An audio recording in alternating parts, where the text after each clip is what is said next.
How to overcome depression as an entrepreneur. So there was this crazy stat that came out a few years ago from Forbes magazine, and it stated that over 72% of all entrepreneurs struggle with mental health in some form or fashion, which is absolutely insane. Think about it. When you go to these conferences and you're sitting with 10, 100, 1,000, 10,000 people, you can literally look and count a 70% of them, right? So 7/10 of that group, someone in there is guaranteed to be dealing with some form of mental health. That is absolutely insane. And if you're one of those people, rest assured, I have strategies for you to overcome it, especially if it is depression. So make sure you subscribe to this channel, and let's go ahead and jump into point number one. So depression is by far one of the most common mental health disorders that people experience. And depression can come in definitely a lot of different forms and fashions, right? Like you can have depression because, let's say, you lost someone or you're going through divorce. Or you can have depression because there's a chemical imbalance in your mind, right? In your brain, if you will. So many different ways. And I'll just stop right there because I could go on a tangent about that. But if you're dealing with depression, one of the first things that you can do to help you to overcome that depression is first knowing the difference between sadness and depression. All right. Now you guys may be thinking like, wait, aren't those the same? Aren't you using the same vocabulary? And no, it's not. It's totally different because sadness is something that we all experience. You can be sad because you got a bad grade on an exam that you were taking to get certified for something. You can be sad because the goal that you were trying to accomplish with your Facebook ads, you totally missed it. There's a lot of things that you can feel sad about, right? And here's the thing. The difference, and this is the one of the silver lines, right? One of the things you need to look for when it comes to defining sadness from depression is the amount of time that sadness is present.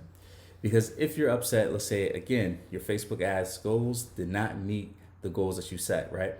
Or let's say you planned on buying a house and someone came in the last second and outbid you, and now you're back looking with your realtor. Those things, they happen. And that sadness may be with you for maybe a few days. But if it goes past 2 weeks, that is a sign of depression. And that's one of the biggest signs that you need to look for. Now, in addition to that, right? So in addition to mood, something else that determines if someone's feeling depressed is if they're having weight changes because they're either not eating or they're eating a lot because they're feeling sad. For some people, they may binge eat, which is a big sign of depression. Other people, they may feel so down that they have no appetite. I tend to see this when someone goes through a breakup. They cannot eat. They may snack a little bit. Maybe they eat ice cream, but for the most part, they're not eating at all. And as a result, their weight starts to drop. In addition to this, things that used to bring you pleasure no longer brings you pleasure.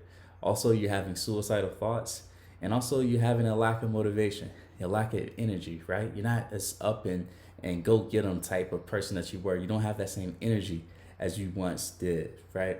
So a combination of these, and there's a few more, but a combination of these main symptoms will determine if someone is feeling depressed. So how does this help? Well, if you're experiencing sadness, I would tell you that you could probably handle that on your own with some friends by going down your self-care plan, which everyone should have, right? You should know what brings you happiness, what brings you energy, what brings you joy. But if you're experiencing depression, that is a clear sign that you need to reach out to a therapist, someone like myself, because from there, they can give you the skills and strategies you need to overcome that mood, right? To overcome that sense of lost pleasure when it comes to things that used to give you pleasure. All these things that you're going through, there are skills and strategies that I can give you or any other therapist can give you that will help you to overcome it. And if it's really bad, so again, going back to the idea that depression comes in different forms, you can experience a chemical imbalance in your brain. If it's something to that magnitude, you could also meet with a psychiatrist who will prescribe you medication to help recalibrate some of those chemicals in your mind. So one of the first things you need to do is just, again, know the difference between sadness and depression. Main point number two, notice the path that actually got you to feeling depressed and ask yourself, have I been down this path before? Because here's the thing, we are creatures of habit. Whether it's for good habits or bad habits, we are at the end of the day creatures of habit. So there's a chance this feeling that you're feeling, right? This depression that you're experiencing, you may have been down this road before. And I would ask you, Are you down? Have you been down this road before because you've been people pleasing? So maybe that's taking on more clients than you need to. Maybe it's doing other people's work.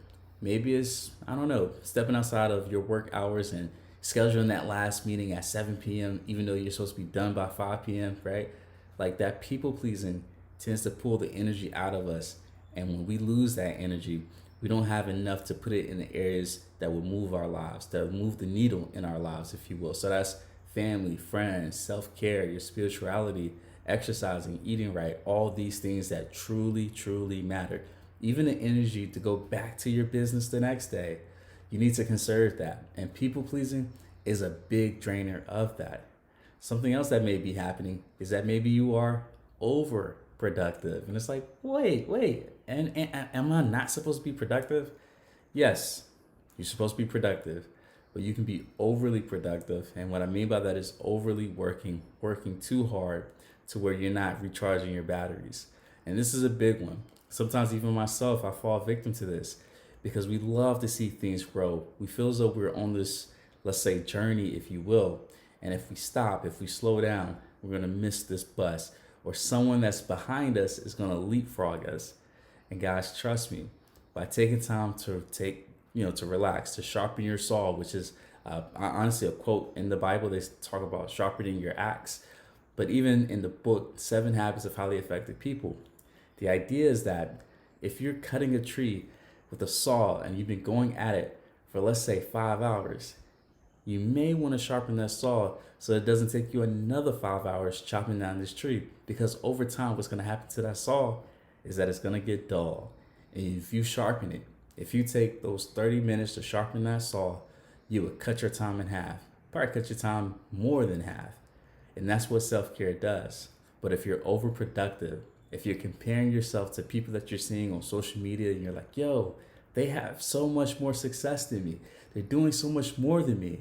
If you're trying to keep up with the Joneses, right, you're going to find yourself burnt out, and that's going to lead you to feeling depressed. So once you notice these patterns, these habits, then I want you to ask yourself, what new habits can I institute in my daily plans, right, in my daily to-do list to help ensure that I'm not feeling burnt out, that I'm not people-pleasing, if you will.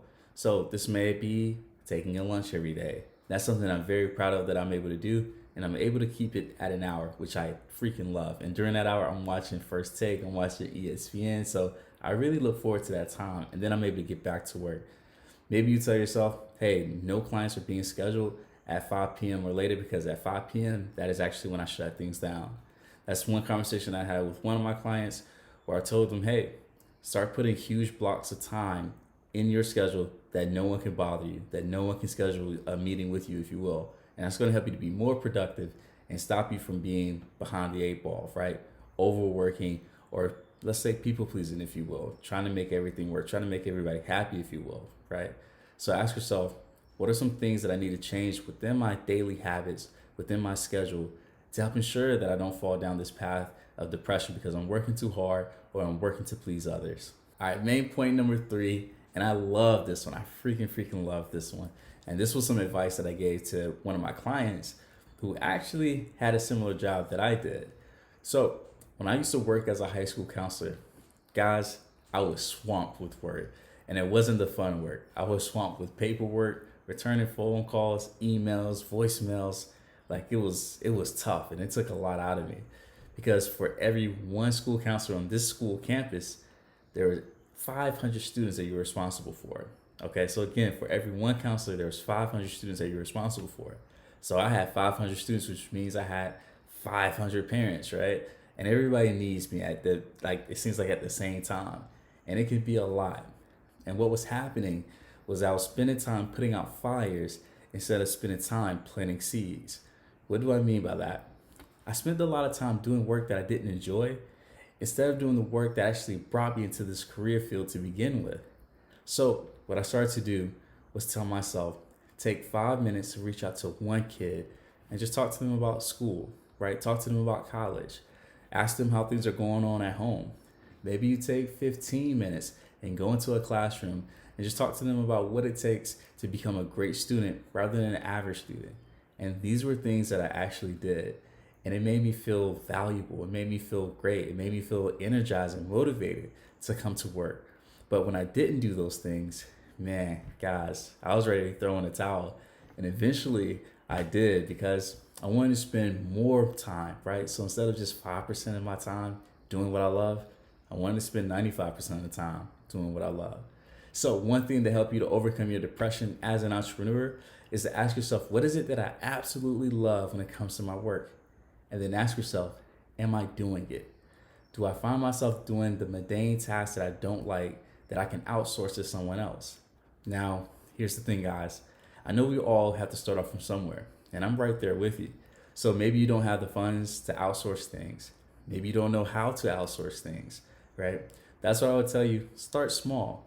Maybe look to hire someone in a different country, right? So it could be someone in the Philippines or somewhere in South America, somewhere where your dollar goes a lot further, okay? So I want you guys to start getting into that mindset of, how do I just do more of what I love?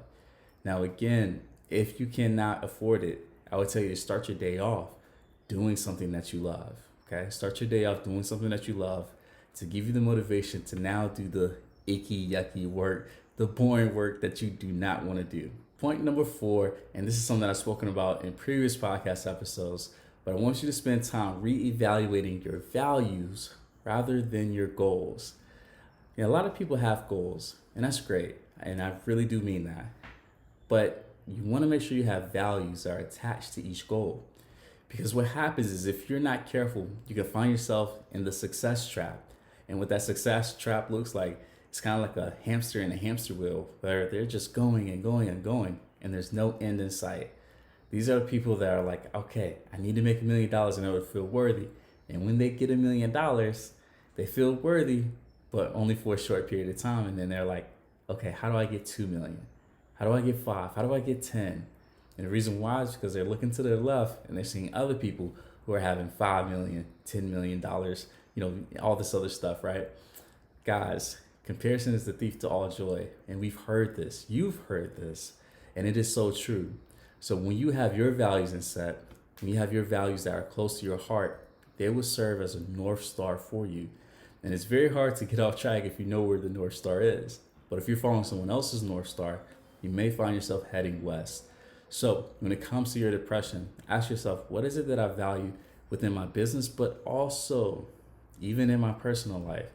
Because if you're not careful, your business will overtake your personal life, therefore leaving you a successful yet depressed entrepreneur. So do not forget the personal things in your life. And this may be relationships, this may be your family, this may be you taking time to enjoy leisure activities like going to a local baseball game, basketball game, going to a park, or just flying out of the country, right? Whatever it is that brings you happiness, that brings you joy, I need you to do that. There are many people that I've known, that I've seen, whether it's my personal clients or that I've seen from social media because they've killed themselves. There are many people who are successful but still depressed. There are many people who have a lot of money but still do not feel worthy, okay? And as a result, they end up dying by suicide. And we want to make sure that we stop that by not following victim to the success trap.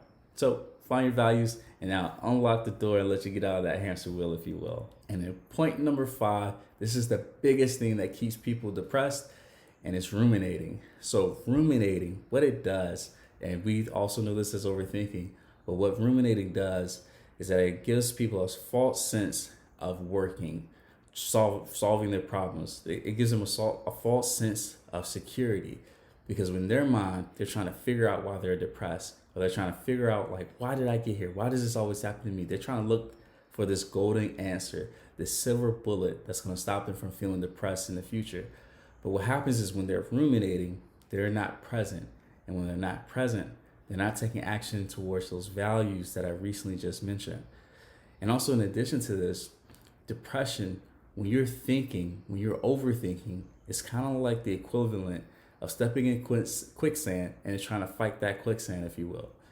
Because guys, that sadness that you feel is something that a lot of people will feel.